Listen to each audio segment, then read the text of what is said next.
So, if your mental age is lower than your chronological age, meaning wa mo'y buot, kay edad mo 20, inyong utok, 15.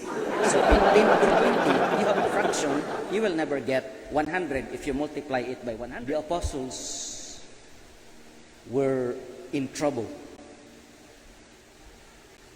And they were hoping for salvation.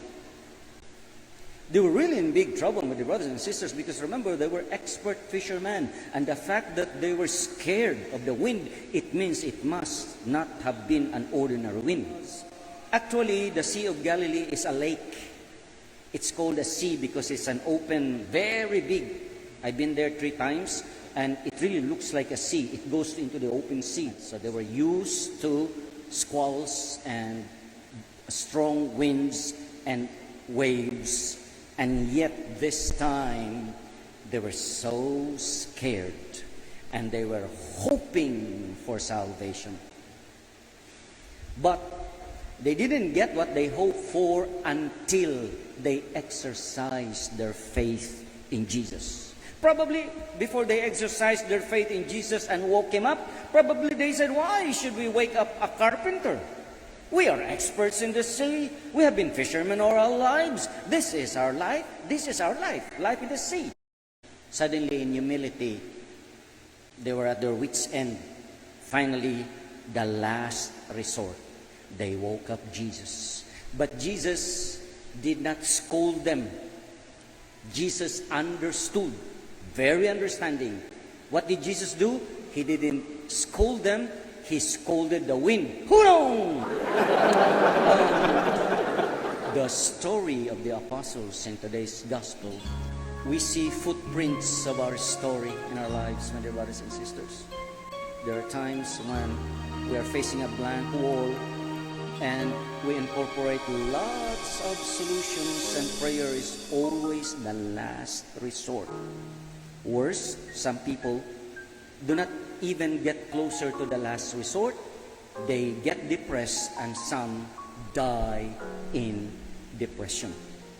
I am an HR practitioner. I'm helping some companies in recruitment. And usually in recruitment, we seek 3 things: IQ, EQ, and AQ.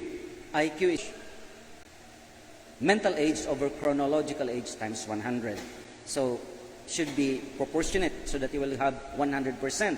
If the numerator is lower than the denominator, you get a fraction. So, if your mental age is lower than your chronological age, meaning wa mo'y buot, kay edad mo 20, inyong utok 15. So, 15 over 20, you have a fraction, you will never get 100 if you multiply it by 100, right? So, that's the reason for IQ.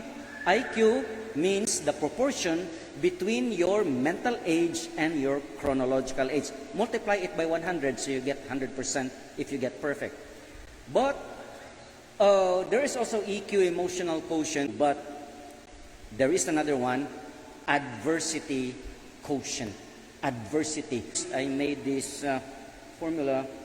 Adversity quotient is faith over adversity times 100. Look at the numerator, faith. Look at the denominator, adversity. There should be proportion. The bigger the adversity, the bigger the faith. Otherwise, you get a fraction. If faith is smaller than adversity, you get a fraction. Fraction. Multiply it by 100, you will not get 100%. Some people, the bigger the adversity, the more they distance themselves from God. Some people in adversity, mangluod sa Ginoo, mamuyboy. Ngano na amoy cancer, ako'y nagdunit ng sandiller sa among simbahan, ako'y nagpa-eskwela mga pare, na-speak-poy na gyan ang uban, nganong ako'y nakuha na, hello, utangan ang Ginoo ninyo?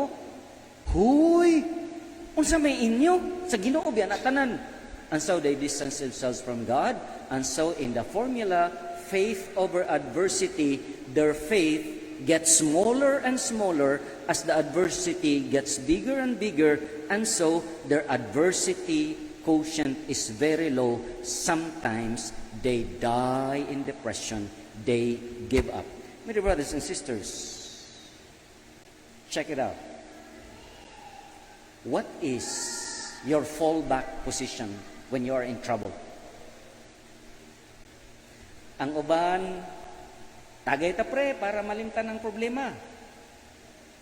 Ikahuwasan hong magkahubog, ni dakong problema kay nakautang. Utang o credits. I-hit-hit lang na pre, na for life ang problema kay na-addict. What is your fallback position? Piligrog makaasawa mo og kanang mag-uulo niya mag-shopping? What is your fallback position? Let's learn from today's gospel reading. God is just there, waiting for you to wake Him up in the humble exercise of